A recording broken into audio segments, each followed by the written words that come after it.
জনগণের উন্নয়নমূলক কাজকর্মের খতিয়ান বাস্তবায়ন ইত্যাদি বিষয়গুলো সরেজমিনে দেখার লক্ষ্যে পরিদর্শন যেমন রয়েছে বিভিন্ন জায়গায়, ঠিক তেমনি মন্ত্রী সুধাংশু দাস তার পাশাপাশি পর্যালোচনা বৈঠকও করছেন। সরকারের এবং সংশ্লিষ্ট তার অধীনস্থ থাকা 3 দপ্তরের মূলত কাজকর্ম নিয়ে সেখানে পর্যালোচনা বৈঠক অনুষ্ঠিত হয়। ফটিকরায় এই বৈঠকটি অনুষ্ঠিত হয়েছে। ফটিকরায় জনগণের মৌলিক সমস্যার সমাধানে পর্যালোচনা বৈঠকে বিস্তৃত আলোচনা হয়েছে বলে খবর।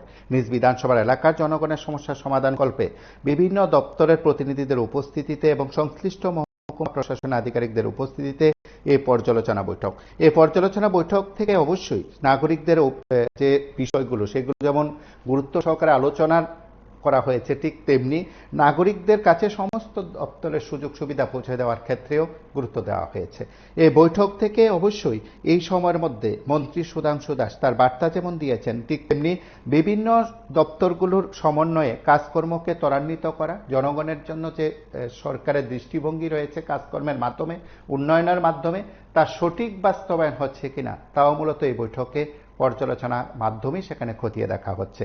সামগ্রিক বিষয়গুলো নিয়ে সংবাদ মাধ্যমের মুখোমুখি হয়ে কথা বলছিলেন মন্ত্রী সুধাংশু দাস। তিনি বলেছেন, মুখ্যমন্ত্রী ডাক্তার মানিক সাহার নেতৃত্বাধীন রাজ্য সরকার গোটা রাজ্যে উন্নয়নের গতি অব্যাহত রেখেছেন। প্রতিটি এলাকার উন্নয়নের জন্য অর্থ বরাদ্দ করা হচ্ছে। এই অর্থ কতটা বাস্তবায়িত হচ্ছে, 2024-25 অর্থবর্ষের মেয়াদ কতটা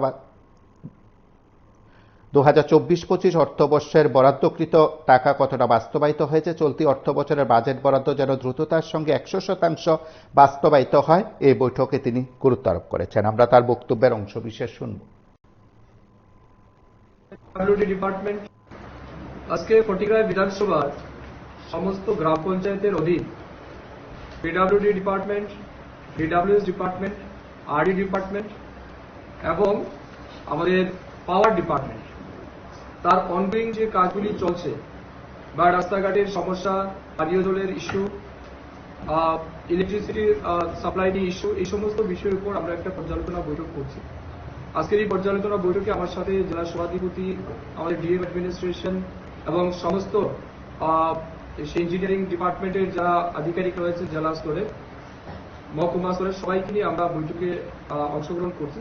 এই বৈঠকের মূল উদ্দেশ্য হচ্ছে এই বিধানসভা কেন্দ্রের মানুষকে সার্বিক দিক থেকে সুবিধা পৌঁছে দিতে, বিশেষ করে রাস্তাঘাটের ব্যবস্থাকে সম্প্রসারিত করা, পানীয় জলের ব্যবস্থাকে সুনিশ্চিত করা, আমাদের 24/7 ইলেকট্রিসিটি পাওয়ার কানেক্টিভিটি সুনিশ্চিত করা, এই বিষয়ের উপর আমাদের পর্যালোচনা হবে এবং বর্তমানে আমাদের বিধানসভা কেন্দ্রের কোন কোন জায়গায় মেসিভ প্রবলেম রয়েছে, কোন জায়গাতে মানে ইস্যু রয়েছে যেগুলি মানে সমাধান হয়নি কিছুদিন যাবৎ, এগুলি নিয়ে আমরা আলোচনা করব। আমাদের বিভিন্ন গ্রাম পঞ্চায়েতের প্রধানগণ আছেন, তাদের বক্তব্য আমরা শুনব এবং পর্যায়ক্রমে সেগুলিকে যাতে দ্রুত সমাধান করা যায় এই লক্ষ্যমাত্রা নিয়ে আজকে আমরা রিভিউ মিটিং এ বসেছি। না দেখুন, এটা তো নিঃসন্দেহে রাজ্যের মাননীয় মুখ্যমন্ত্রী অধ্যাপক ডক্টর মানিক সাহাজির নেতৃত্বে যে গতিতে রাজ্যের উন্নয়ন চলছে সেটাকে যাতে আরো এক্সপার্টাইজ করা যায়। আমি এই বিধানসভার একজন বিধায়ক তথা রাজ্যের মন্ত্রী হিসেবে এটা আমারও দায়িত্ব যে এই এলাকার বা এই জেলায় আমাদের বিধানসভায় রাজ্যের মাননীয় মুখ্যমন্ত্রী যে টার্গেট নিয়েছেন বা যে সমস্ত কাজগুলি বরাদ্দ করা হয়েছে, যে ফান্ড দেওয়া হয়েছে, সেটা কতটা ইউটিলাইজেশন হচ্ছে, বিশেষ করে 2024-25 অর্থ বছরের যে বরাদ্দ সেটাকে আমরা কতটা ইউটিলাইজ করতে পেরেছি। এই বছরের বাজেট বরাদ্দে যেটা অ্যালোকেশন করে দেওয়া হয়েছে বিশেষ করে লাইন ডিপার্টমেন্টকে, সেটাও যাতে আমরা 100% অ্যাচিভ করতে পারি, তার লক্ষ্যেই আমাদের বৈঠক। আমার বিশ্বাস একটা ফলপ্রসূ আলোচনা হবে এবং কনসার্ন যারা অফিসিয়ালরা এখানে উপস্থিত আছেন তারাও দায়িত্ব সহকারে বিষয়গুলিকে অ্যাড্রেস করবেন। আপনারা শুনলেন সেখানে মন্ত্রীর প্রতিক্রিয়া। দেখতে থাকুন PV24।